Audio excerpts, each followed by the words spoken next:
Today we're doing a fitment for a 2023 BMW 540i sedan. This is an NM Sport. There's the window sticker. I don't know if they necessarily need us showing us. Yeah. Here's the front end, 540i M Sport. This one does have the adaptive, so if you do have that, it would mount off to the right there.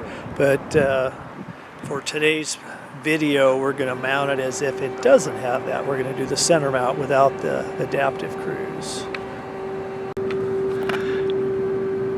Okay, and there's the screws you're going to be taking out. That one there, it's going to be left of center and then right of center. So you're going to remove those. Those have a 8mm head. We're going to remove those, and then we're going to use different screws, 4.8 by 25s, when we put the base plate on. So now that you have the screws out, you're going to take one of the two 4.8 by 25, put it in the bottom of the base plate, and you're going to get it started there in that hole that you removed the factory screw. And then you're going to take the other 4.8 by 25, put it on the other side, and then from there you can tighten them down, make sure they're snug, make sure that they're going into the J-clips, because those J-clips can move, so make sure that it's fastened down all the way, and then snug it tight. You don't want to over tighten it. But you can't put a pretty good hook on it.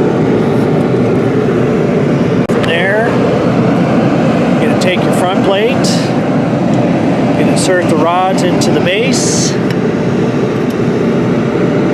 You're going to take the pull pin there, pull it out, and then slide the rods until it clicks. And that's how it should sit off your bumper there.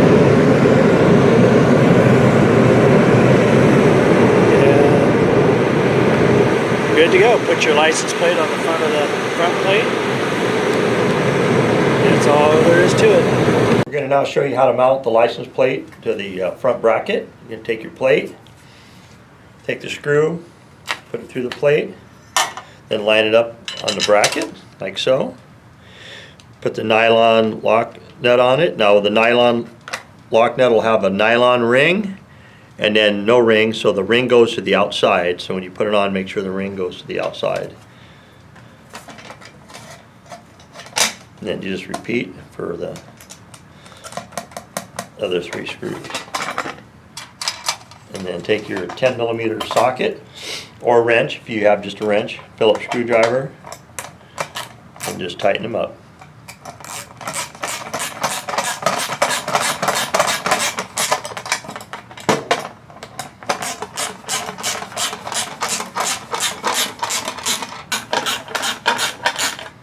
There we go, last one. Again, these don't have to be super tight because the nylon lock ring in there is going to keep it from rattling off. So there you go. That's what it should look like when you're all done.